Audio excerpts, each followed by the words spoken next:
Kia ora everyone, welcome to the seminar. My name is David Johnston. I'll be facilitating and introducing the speakers. So just wait about 20 seconds more. There's a few people in the lobby, so just letting a few come on board. This webinar is being recorded, and I invite anyone at the end of it or during the webinar to put any questions in the chat, and we'll have a Q&A session at the end of it. So I'm going to ask Marion Tan to bring up the first slide, just as a bit of an introduction, and introduce who the speakers are. Thank you, Marion. So as I said, my name is David Johnston at Massey University, and this webinar for the next hour or so will be around some of the work we've been doing in the National Science Challenge around smart, resilient communities. How can emerging technologies build more resilient communities? And just a couple of introduction slides from me, and then I'll introduce the three speakers. But we've got Marion Tan, Raj Prasanna, and Lucy Kaiser, who will give about 15 to 20-minute presentations each on aspects of this. Next slide, Marion. So one of the questions we have is how can we harness technology to develop smart, resilient communities? And we'll touch on what we mean by sort of smart communities and some of the work we've been doing in the course of the talks. And in the next slide.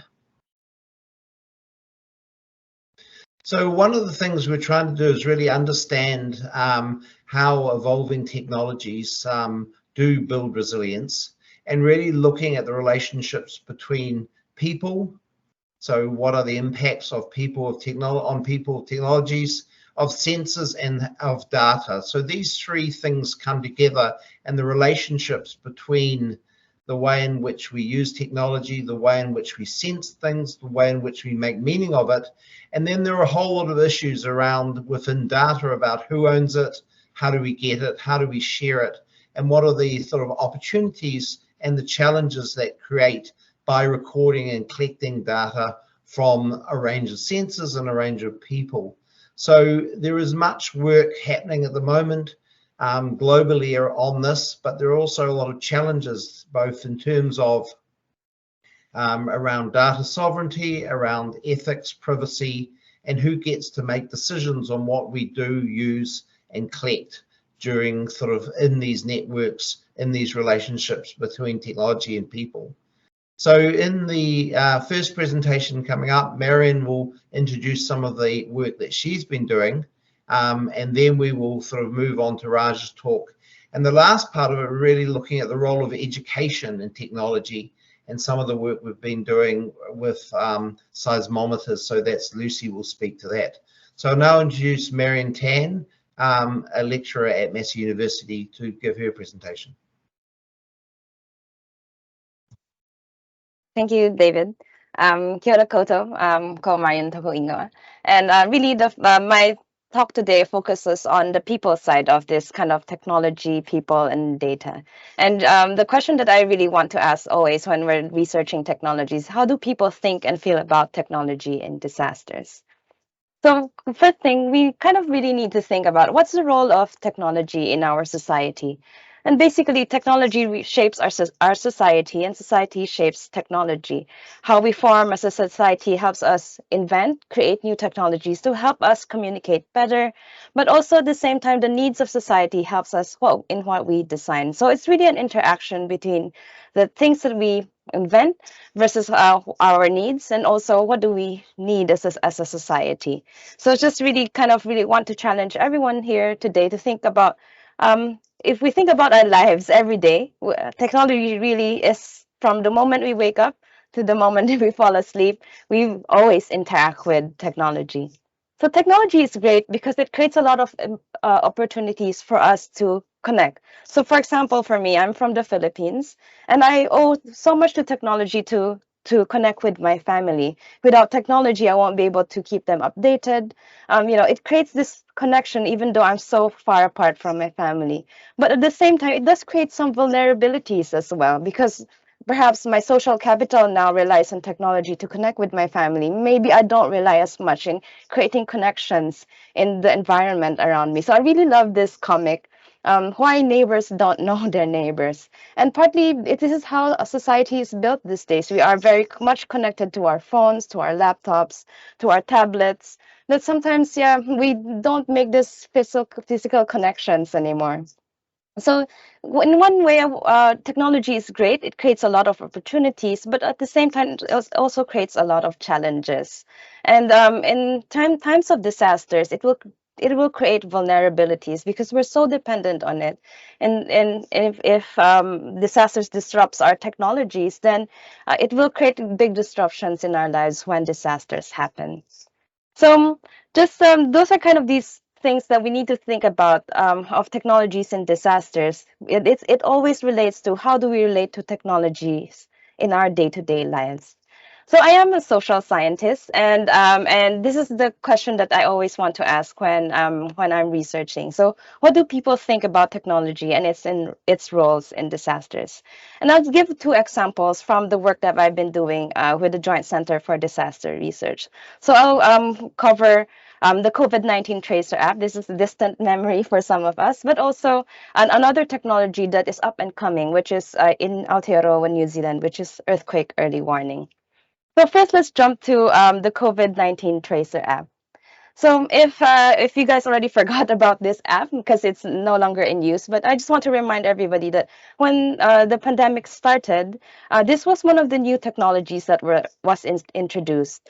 So in New Zealand, we were asked to download this app, and then places put up QR codes, and then we every time we visit places, we would scan that QR code so that we have a diary of being in that place, and also for that place to have a record of us being in that place. And if in case there were cases of COVID-19, then we could do some contact tracing in that case. And later on, aside from this manual tracing, they also introduced Bluetooth tracing. So as long as you had the app, if you were around areas where people contracted COVID-19, Bluetooth would ping the different devices and would let you know whether you have been in close contact with a case.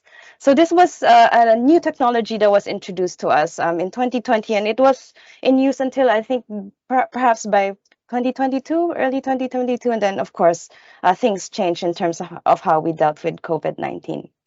Okay, so now that this is a little bit back into our memories, let's see what did people think about the COVID-19 Tracer app. So I just want to show how it performed first.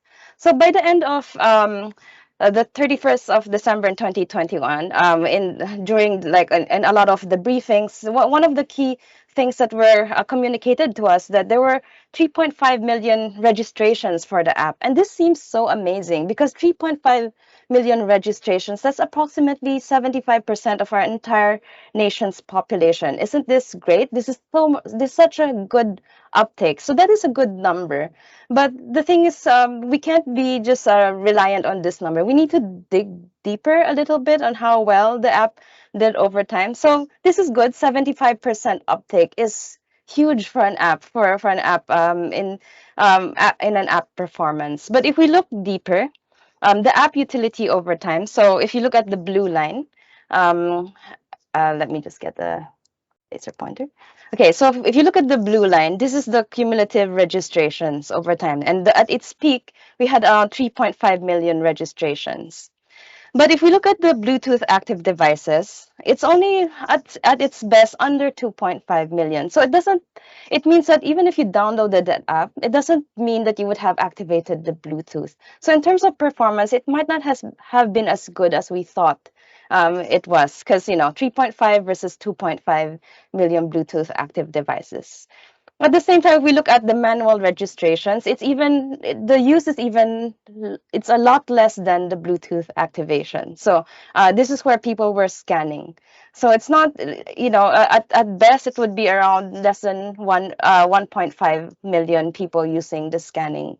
And this is manual scans. That means, one person can scan 3-5 times. So people were not really utilizing the manual scans for for the COVID-19 Tracer app. So this goes to show that it's good to have people downloading the app, but at the same time we do need to encourage people to use the app. It's just a means of downloading, but making sure that people utilize the features of the app. But aside from utility, I also investigated the sentiment over time. So this was looking at people's feedback on the app. So looking at posts in the app channels, so people can post their reviews and give their comments, their feedback.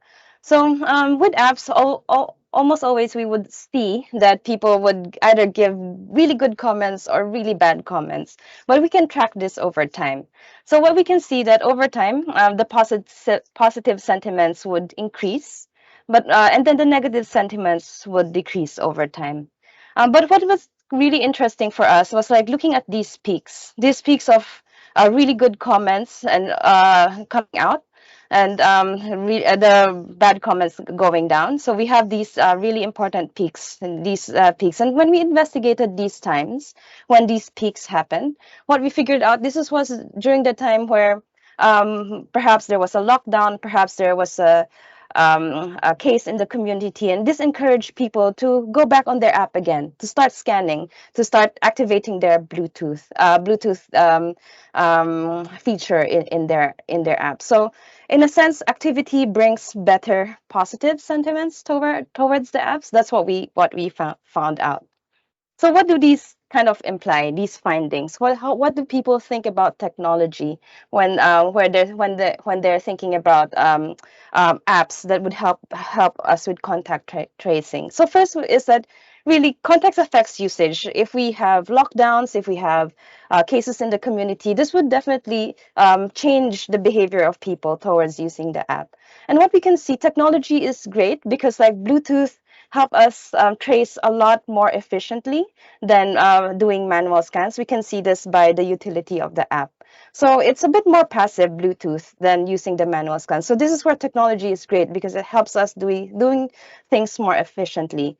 But at the same time, our findings also showed that it doesn't mean that we should abandon manual features totally, because at the same time, when people are more engaged with the app, when they're doing the scanning, there's still more positive sentiments. They feel a lot better that they're doing something about contact tracing. And the thing is, if we only rely on Bluetooth, the danger is that with inactivity, people may actually uninstall the app entirely. So it goes hand in hand. Technology is really important to help us be more efficient, but at the same time, there should be some interaction with the app so people feel more positive. They feel that they're doing something with contact tracing and that they don't abandon the app entirely. So this is a really good example of an interaction between, a technology, how we use its features, as well as how does that affect our sentiments towards keeping using the apps. So that's one example. That's for past technology. We all know now that this app has already been decommissioned, but it gives us an insight during that time, during the pandemic, of how we have interacted with the technology that was introduced to us. So the second example that I just want to share is on the concept of earthquake early warning. Here in Aotearoa, New Zealand, we don't have a national system for earthquake early warning, but we can receive warnings. If you have an Android phone, perhaps Google might alert you as it's part of their products. But so just introducing a little bit about earthquake early warning. So earthquake early warning, it's not a prediction. It's basically just being able to tell us in advance whether ground shaking can happen. So this happens when an earthquake occurs. And because seismic waves travel a little bit more slower than information, information travels a lot faster. So if we can detect an earthquake is going to occur here, and there's a population further away, and because information travels a lot faster than seismic waves, we can actually warn people beforehand that the shaking will happen. So this is a relatively new technology in New Zealand, but this is already existing in various places in the world, such as US, Mexico, Japan, and China, Taiwan. These are already existing technologies. So the key question for us here, do we want earthquake early warning in Aotearoa, New Zealand? Is it something that the New Zealand public support? Is it something that in future that we might benefit from? And if so, what are the concerns? So studies from Julia Becker and colleagues have shown that the New Zealand in general public supports earthquake early warning. Various sectors also see that there are potential benefits, but there are also challenges. So a part of the research that we do is looking at what are these challenges? What are the people's concerns with this technology? One thing that we did was conducting workshops with the public. So we conducted workshops throughout New Zealand, a few workshops, around 8, I think, and then kind of have this discussion about, well, what do you think? Would you be comfortable to have earthquake early warning? Do you trust it? Would you see any benefit from having earthquake early warning? So this is considering that, we don't, earthquake early warning was not yet in New Zealand. So there are many things that we found out. I'll just share a few insights. So I'm going to share a few insights that I thought was really interesting. So one of the insights that we found after discussing with communities, especially with coastal communities, is this concern. What about tsunami? So great, there's earthquake early warning, but a lot of the coastal communities that we went to, such as in Ottawa and Kaikoura, one of their concern is if we have earthquake early warning, will it also warn us about tsunami? And these are two quotes that we extracted from our workshops. This earthquake early warning has to be linked to tsunami for those living in the coast. Tsunami is a bigger fear than earthquakes. That's what one respondent said. And another workshop participant said, living here in a coastal community, if it isn't somehow linked to tsunami warning, then what use is it? So this is important kind of finding, is that if we do want to have earthquake early warning, we have to think as well, how does this impact our what people think about tsunami? And will we be able to link earthquake early warning with tsunami warning? Is that something that we can do? Or if not, how can we educate? How can we communicate to people that this might not be possible? And the other finding that we also found in our workshops is that people are quite receptive to earthquake early warning, but they also really know that public education and communication is important. So one participant said, there's another really important thing. You can give people warning, and you can have the infrastructure, and you can have sensors and all the rest of it. But if people aren't used to these things and there's no drills, there's no practice involved, it will end in the same blind panic. So I guess in a sense, this is what are people's concerns, is that, we need to have a holistic perspective in warning systems, and we do need drills and practice, education and communication. Last week, there was a huge earthquake in Taiwan, and Taiwan has a good earthquake early warning system. If you have seen footages, people were really good at making sure to know what to do when they receive an earthquake early warning. And this is part of a 25-year long program for the government to have the sensors, but also education. So people knew what to do when they received the earthquake early warning. And that's something that we also need to consider when we have earthquake early warning in New Zealand. So kind of just a final note on earthquake early warning. And some of you might say, hey, actually, I've received a warning before on earthquakes. And yes, Android, Google, they do issue out earthquake alerts as part of their Google products. So if you have an Android phone, you may get an alert before shaking starts. So as part of our team here, we also were quite curious. What do our Android users feel about this Android earthquake alert? So we issued out surveys after 2 events in 2021. And we asked people, what do they think about this new technology that Google is providing? And positive results is that people thought the alert was useful or somewhat useful. However, people did not necessarily know what to do. What's the proper action upon receiving the alert? And one other thing is that there's some confusion from the respondents on who is responsible for the alert.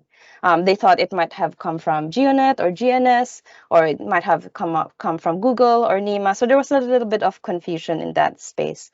So kind of just really highlighting how important it is for us to be able to communicate to the public how if we are to set up warning systems, that it's clear who's this from, what is it for, what do people need to do when they receive these alerts. So yeah, so I just presented to you some of the thoughts on new technology, what people think about them, what are the concerns, what are the perceptions. And yeah, so some final thoughts from me on people and technology in disasters. Really, technologies are embedded in our social fiber. And so on our day-to-day day lives, it affects us. And so it will also affect us when during disasters. People's uptake of new technologies can be more challenging than perceived. We see that in our COVID-19 tracer app. Although we had really good uptake, the use and utility of those apps may not be as good as we thought them to be. And then really more frequent use of technology relates to positive sentiments. And the usefulness of technologies will really depend on social and environmental context. And generally, people are, especially, since technologies are embedded in our society, people are generally open to new technologies. But there can be misconceptions and also challenges about technology, and it can affect how we trust the message that it gives us. So education and clear communication are really needed for new disasters technologies. And that's it from me. And I'll stop sharing and pass on to the next speaker, which David might want to introduce. Yeah, thank you very much, Marion. And just for anyone who has any questions, but also some follow-up. So if you go to the RNC2 website or Crisis Lab, you'll see a lot of the publications referred to. And if you're in doubt, just email any of us and we'll be able to direct you. So there's quite a lot of written material results that we can share in a longer form than the time permits here. So do reach out and we're happy to share. So the next speaker is Raj, and he's looking at some of the work we're doing around disruptive technologies and some of the solutions they might offer disaster management in New Zealand. Raj. Kia ora, everyone. Thanks for the opportunity, and it's great to be here to discuss a little bit about the research we are conducting in this domain. So here today, what I'll focus on is the research we are conducting at the Crisis Lab, which is a technology laboratory here at the Joint Center for Disaster Research at the Wellington campus of Massey University. So I'll be presenting some of the work we have been doing and some examples, which include some of our researchers as well as some of our PhD students are conducting at the moment and finished earlier.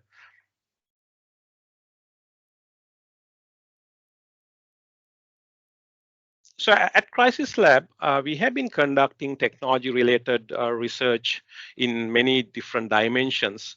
But in general, what we want to do is how we can use technology in a better way to support disaster management, crisis management, or emergency management. So one specific area that we are really keen and we are really motivated is to look at how we can generate information, knowledge, or data which is useful during disaster management or crisis management situations where people can enhance their situation awareness. So, and situation awareness, always we know whether it is crisis situation or not.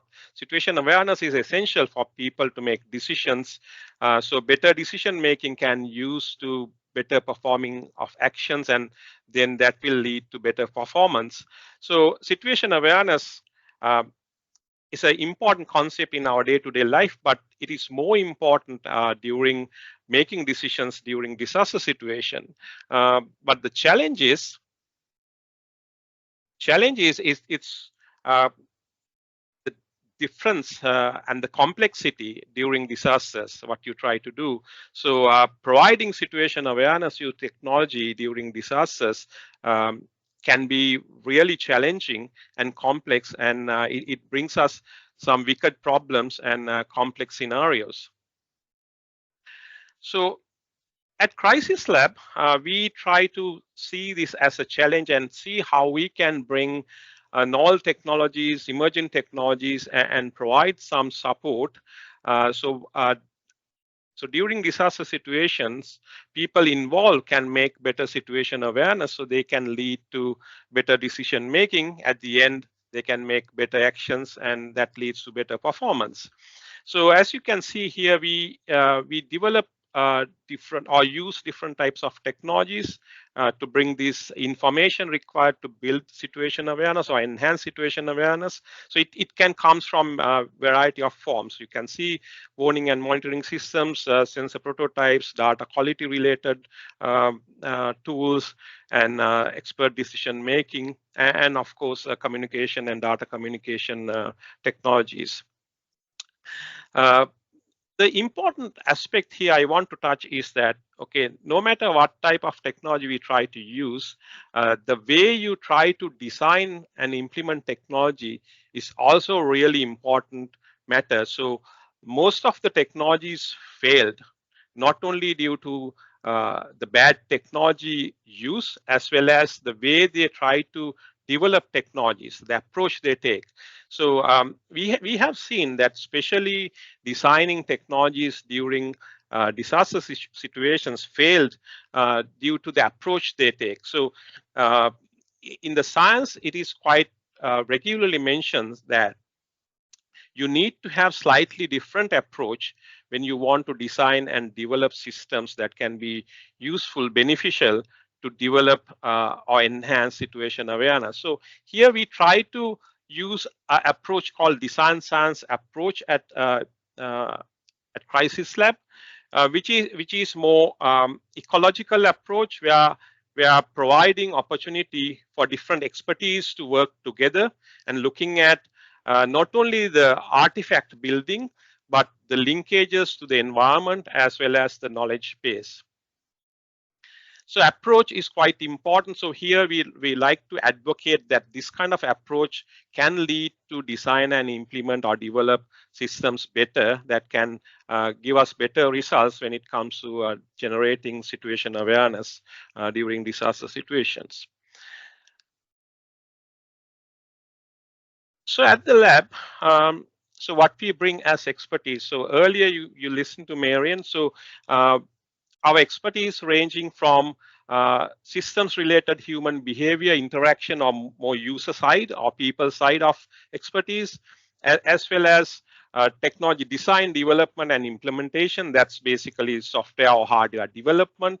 And more importantly, relating to today's topic, how we can adapt or manipulate or transfer technologies so we can get the best use of technologies or make a more appropriate use of technologies to build this situation awareness, which is complex to deliver in disaster situations. So this links to our topic, using the disruptive technology. So it is worthwhile to have a look what the meaning of disruptive technology is. So because in addition to the best approaches, we want to look at how we can best adapt the technologies. So, so here the disruptive technology term is, if you look at in the literature, it says fundamentally challenge the way you use traditional technologies, because people have realized using the way you use technologies in business as usual may not be good enough for you to design and develop technologies to support disaster situations. So fundamentally here at Crisis Lab, what we try to look at is that how we can challenge the existing use of technology. So that we believe that it can bring us novel ways, novel approaches, or to get the best use of available technologies, mix and match and change. So that gives us that opportunity to generate better situation awareness. So essentially, why disruptive technology is useful? It can improve performance. It can, of course, lower cost, increase accessibility, or enhance user experience and many other benefits.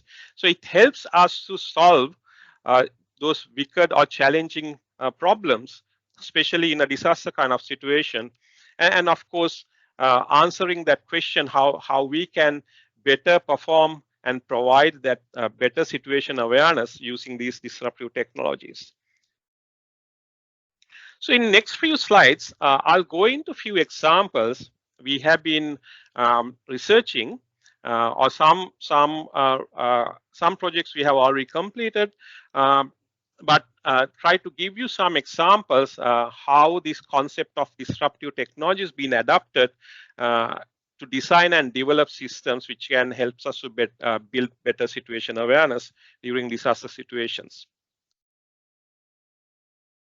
So the first one, if you are aware of some of the work we have been doing, Marion already touched the user side of things. So we have been working on using novel approaches to design and implement earthquake early warning.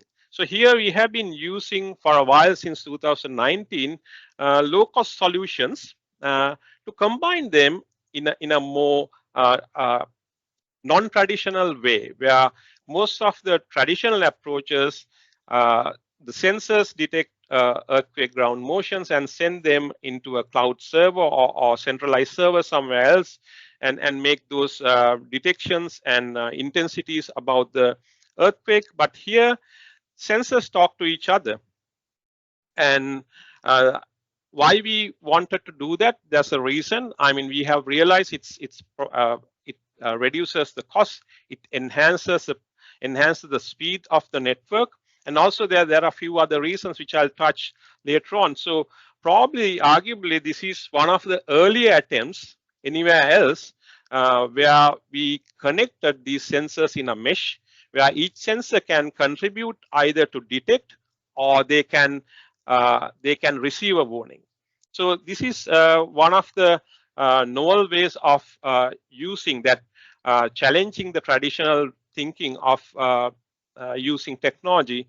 Here we went for network of sensors talking to each other for some benefits.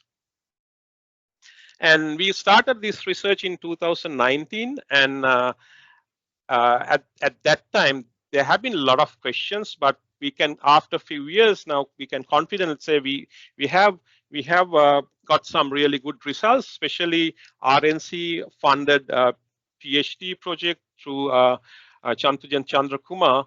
So we have published some exciting papers, and there are really good opportunities and other outputs in the pipeline.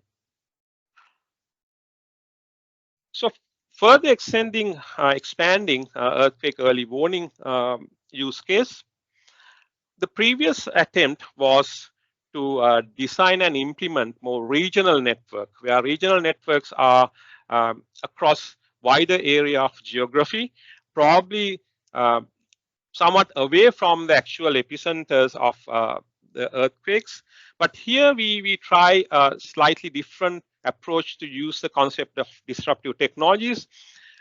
Again, earthquake detection, but here we are talking about on-site earthquake early warning. We are not like regional systems, where here on-site systems we have very few sensors, or it can be even one sensor at your home, or a couple of devices connected at your home to detect earthquake, your private earthquake detection, or in a campus, it can be sensors connected across the campus.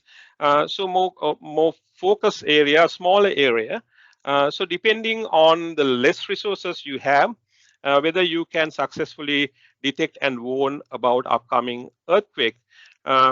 So the novelty of this is that we try to do everything at the edge of the device. Now, in the previous example, also in most of the processing being done at the edge, but here we are doing the detection and earthquake intensity predictions at the edge. But here we are bringing in a concept of edge AI, where we try to bring machine learning to the edge devices.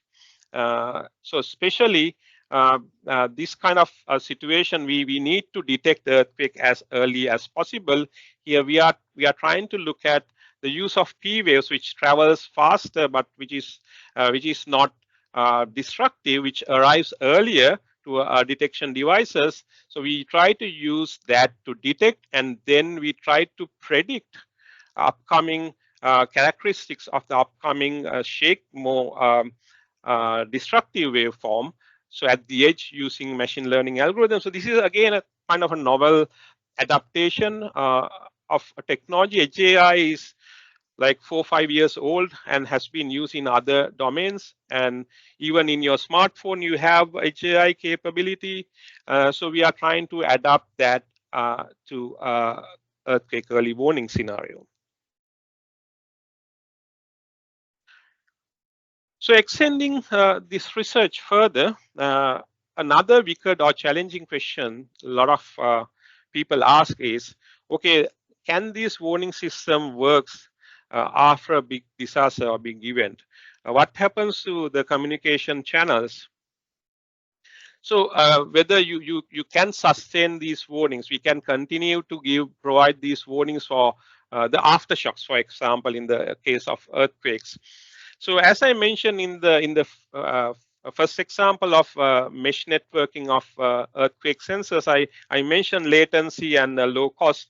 And the other thing I kind of bring that refresh, that is that by processing data at the edge, we only send very small amount of information. So in those earlier research, what we try to do is that we try to minimize the data output, so you can provide or bring new solutions which can work without internet. Like here, what we try to do is that we bring alternative long-range data communication solutions when limited or no access to internet is available. So if you look at the previous example we discussed, in the first example of mesh networking and even the JI solution, still the in between sensor, the communication is through internet. But if there's no internet, the approach we have taken earlier, with that, along with data communication technology like LPWAN technology, we call it low power wide area network technology like LoRa. For example, here I have listed. We can use these technologies to communicate in between sensors when there's no internet available. So this is another research we have been focusing on at the moment, and we have started this about a year ago, and we have made some good findings and good results, and making some very useful outputs. And as another example, probably with this, I'll stop. This is my last example here. Since we touched on the topic of machine learning, this is another really important project we have been doing, or we have actually completed one PhD project with this concept, where we looked at whether we can combine multiple modalities of data sources. Like if you look at the multiple modalities are text, voice, still images, and moving images together, combine them together to bring more knowledge, more intelligence, or at the end, basically to enhance your situation awareness. So this particular project we started in late 2018, and we completed a PhD project, and probably one of the earliest to look at using deep learning with multiple modalities, which is one of the key areas or key topics these days, because people have realized that large language models like ChatGPT is quite limited, especially to provide more accurate reasoning or information or comprehension, where we are talking about combining multiple modalities. So here in the project we started in 2019, this is exactly what we did, looking into multi-source, multimodal use of data with deep learning to support building situation awareness. So I think with that, I'll stop, and we can answer. If you have any questions, I'm very happy to answer, and I'll hand over to Lucy for the next half of the presentation.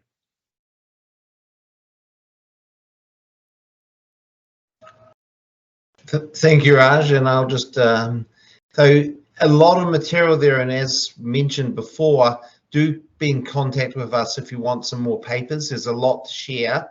I see Jenny has put the links to both the RNC website and also Crisis Lab in the chat. So do search for there. There are good bibliographies, but there's also work coming out all the time. So do keep in touch. The last presentation is really just some of the work we've been doing for quite a long time. And it's really in the sort of education context. So using both education, using technologies for education within schools and kura, but also getting children interested in the technology side as well, and the interface of those two. So over to Lucy with the time we have left and some time at the end for questions. So Lucy. Tēnā koutou katoa, ko kaitahu kātuma moe me waitaha o kuiwi, ko Lucy Kaiser aho. Hopefully you can all see a beautiful, very exciting slide with lots of text and not very many pictures. So yeah, kia ora. Thank you for the introduction, David. So I'm here to talk about some work that, from I guess my point of view, at its very heart, tackles something that is very, very important to me, which is how we can take something that is a tiny box with a little blinking light that we plug in somewhere that produces some, probably to a lot of people, completely incomprehensible, squiggly, wiggly wee lines, and use it as a tool to get kids in tamariki to spark something in them, just a curiosity about the beautiful whenua we live in, the way it moves, you know, the fact that we have beautiful maunga, everything about this land of Aotearoa. How does it form? Can we use something that is just this box and then build a deeper understanding and curiosity and love of geoscience? So I'm just one very small part of a much bigger team of people who have been working on this over the years. We're very multidisciplinary. We've got sociologists, volcanologists, seismologists, geophysicists, the historians, a whole bunch of people. And this is just sort of something that's been bringing together work from Massey, Vic, GNS, Canterbury, Otago, the Eclipse program and Quake Core, using one of these little flashing boxes and deploying them in schools. So we're not alone in the work that we've done around seismometers. We have quite a few different programs over the years and still in existence that have looked at the use of seismometers in schools. The shape of these have changed over the years. People use different technologies for different purposes based on sort of how the classroom wants to use them. But there's about 2,500 schools in Aotearoa, so there's a lot of room for people to contribute in this area. People have a great idea about sort of how to get kids interested in seismometers. So yeah, I think we've had some good talk from Marion and Raj about some of the sort of enhanced digital seismic networks and the leaps and bounds we've made in technology. And I think Marion had a quote around how technologies are embedded in our social fibre. So it's something that children are able to pick up on pretty easily and use, you know, understanding you plug something in and you can see, you know, instantaneous results of a seismometer from the other side of the country, even the other side of the world. There's a lot more people also interested in sort of citizen science and using their own technology to monitor the world that we live in. And there's a whole range of opportunities to do more work in this area, work with more schools. What I would say is, from experience, schools are really hungry for new and interesting ways to engage tamariki in science, and particularly with people who are passionate and excited about working with tamariki and children and teachers in this space. So for this particular work, we had a few objectives for the outreach that we were doing with classrooms. So we really wanted to provide teachers with engaging classroom activities all around this little blinking box. And they could, you know, hopefully build this into their science curriculum depending on what they were looking at in their own schools and in their own classrooms, to get them more interested in earth science. There's opportunities for computer science, all sorts of things, but we really wanted to be guided by teachers around this for what those activities would look like. Our other objective was to disseminate seismic and hazard research to the communities in an accessible manner. So when we came to deploy these seismometers, we would bring our scientists along who would do presentations sort of on geoscience or anything else that we think would be interesting. And people were really receptive to this, which was a really good opportunity. And we also wanted to foster stronger connections between universities, the CRIs and the community. there's a lot of people who don't know what a seismometer is, and something that took me by surprise in classrooms was we have a lot of tamariki who think that they've never experienced an earthquake.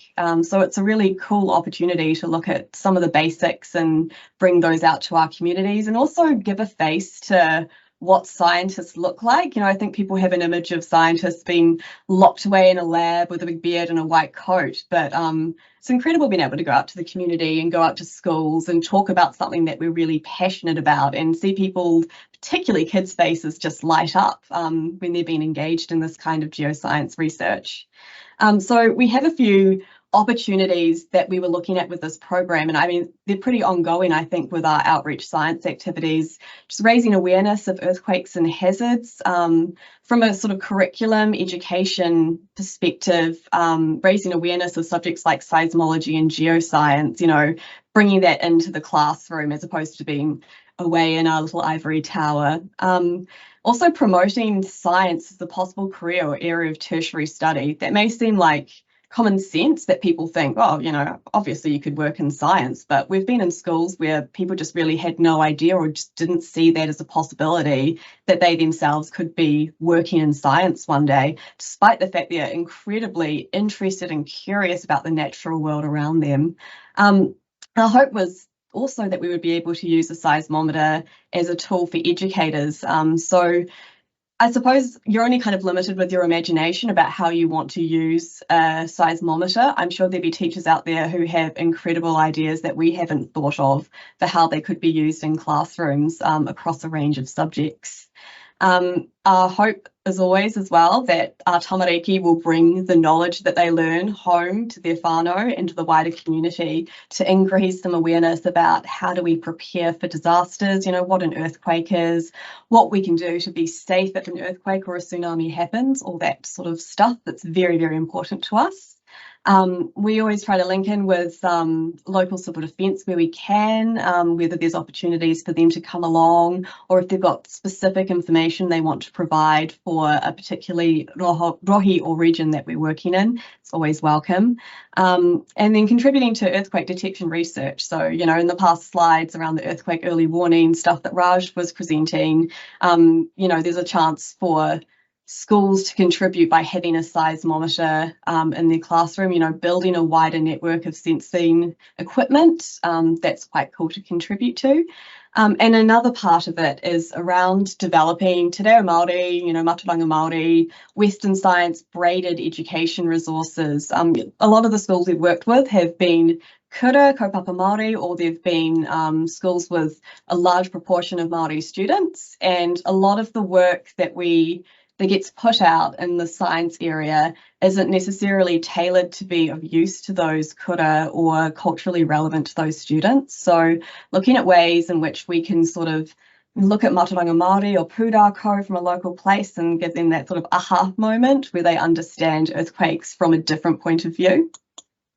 But there are, of course, some challenges with these projects. None of these being, I think, particularly unique to any outreach work that goes on with schools, but loss of funding. You know, we're experiencing a bit of a downturn in science funding, and a few resources, you know, will be ending in the middle of the year and over the next few years. So that's always a challenge when you're trying to reach schools. A lack of universal buy-in from staff. You may get sort of one really passionate teacher who is thrilled to participate, but there might just be one teacher in a school, and we have the issue of staff turnover as well. The person who was really enthusiastic might leave and go to another school, and then you kind of lose that connection.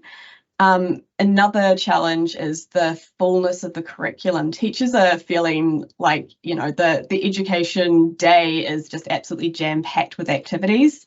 So finding space to do something can be a real challenge. And something that isn't here is actually we've had a lot of reporting and surveys done about teacher confidence in terms of teaching science, and a lot of our teachers don't feel very confident teaching science in schools, which is a real shame. So anything we can do to sort of make science less scary and a bit more fun for people, I think helps a bit with that confidence. Programs done also often lack formal evaluation, so it's hard to see what impact there is at the end of the program. but yeah, we've got sort of a need to look at some of the operational challenges of these various programs going forward. So I'm just going to give a little quick background. So back in 2021, we did a series of seismometer deployments of Bay and Plenty schools, which was a cross-disciplinary, amazing team. Some of us pictured in that photo there. And we deployed 4 Raspberry Shake seismometers to schools in the sort of Rotorua Bay of Plenty area. And we were just wanting to increase students' knowledge about earthquakes, bring scientists in the classroom who could answer questions. And, you know, you bring in a bunch of geoscientists and you have someone raise up their hand and go, oh, can you tell us how wireless internet works? Which, you know, luckily we had someone with us who was able to give a perfect, beautiful answer to that question, because I don't think I would be able to answer that myself. But yeah, we had an awesome time with the kids. The kids had an awesome time. It was a really good way in sort of making, I think, those first steps into understanding some of the sort of basics of seismology, how the earth moves. And yeah, I think we came away from that with a pretty positive experience. We've done some more seismometers to date, including in the Chatham Islands, but we're always looking for more schools that we could engage with to further work in this area.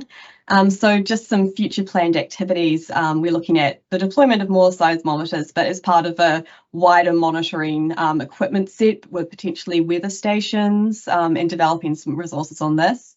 Marion Tan and a whole cohort of students developed this website with teaching resources on geoscience stuff around seismometers and other things that teachers can use in their classrooms. So it's really worth having a look at. It's really well done, and be great to just continue adding to that awesome kitty that we already have. We're hoping to connect to more schools here and abroad in the future. And if you have any ideas about ways that we can use seismometers to be engaging and fun and spark curiosity, share them with us. You know, we're really open and collaborative, and always looking for opportunities to do more in this space. So yeah, that's just a little bit about that project. Kia ora. Okay, thank you very much, Lucy and Marion and Raj. We're open up for some questions in the remaining time. We will finish on time. So if we can just, I'll go to the chat. There's some hands raised up, so maybe we'll go to those. Carlos, you have to unmute your mic. Kia ora, everyone. I'm Carlos. I'm from Becca. And first of all, I want to say thank you for the great presentation and the work, the mahi that you guys have been doing. Just a question in terms of connecting technology, connecting education, and connecting the next generations who are the main users currently and the future generations of technology users. Throughout the presentation, you was talked about the disasters and kind of the acute natural disasters happening. And I was wondering what are your ideas in terms of the disasters amplified by climate change, which we're looking more in a chronic time frame, whereas from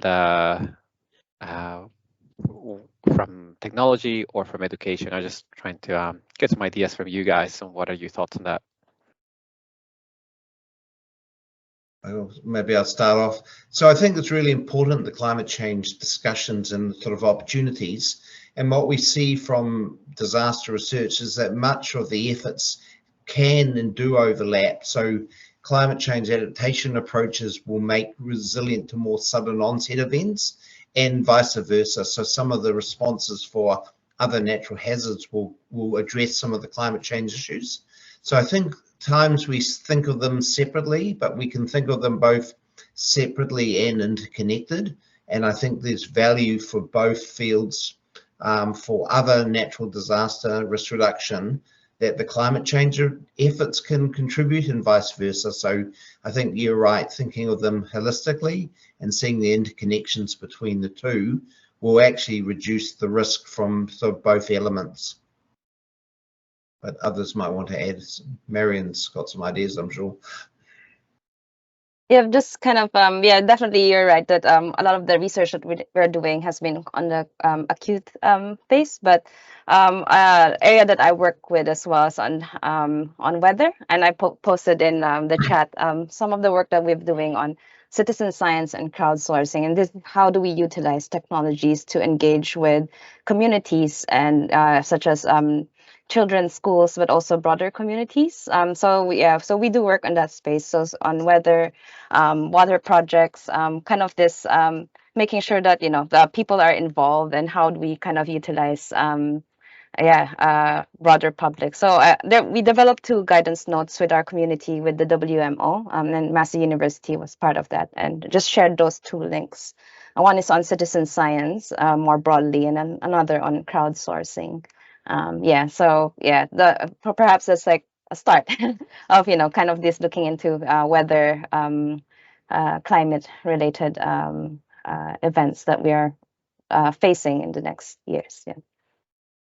I'll just add something which has just been on my mind recently, working with some of our kura kaupapa Māori, our Māori medium schools, and the kura down in Invercargill has this sort of noho that they've been doing, which was actually hosted by a nursery that does riparian planting around wetlands, but at the heart of their noho, so their sort of multi-marae stay-over field trip they're doing, it's about fundamentally understanding the whenua and what's important about it, and how we can educate our children to care about the whenua that they're on. And I think that's partly at the heart of it, is it doesn't really matter what kind of disaster it is. It's about building that fundamental connection to the whenua, and instilling that sort of kaitiaki stewardship attitude in our children. I think it's hard to not sort of spark curiosity and interest in protecting it, and the amazing ideas that come from children when you put them in those situations and establish that connection. Yeah. Okay, thank you. We'll just sort of a bit of a wrap up now in the last minute or 2. If you have any unanswered questions, and if any appear in the chat just as we close off, we will get back to you, but I would also invite you all to reach out to us individually or collectively, and really happy to follow up about research we're doing. Not all of our topics that we've covered in this space were addressed in these talks because of the time, so do visit the websites, do follow up, and we're very interested in even the unanswered questions or topics that haven't been researched. And I think it's really just exploring both the opportunities and the challenges, and also the way forward. So, but we have a lot of work we have done. So there's a lot, the back catalogue is quite full, and we're happy to share that with any groups. But we're also interested in what are the unanswered questions. So what is the new research going forward that will make a difference? So really, thank you all. There's 160 odd of you who participated. Thank you all for tuning in, listening to us. I thank our presenters and the support team behind us. So Jenny in the background, thank her for enabling this, and really keen to really continue the discussions we've started in the last hour, but really just as a start point for doing some more. So thank you all for tuning in, and we'll be in touch, or you be in touch with us. Happy to continue. So thank you.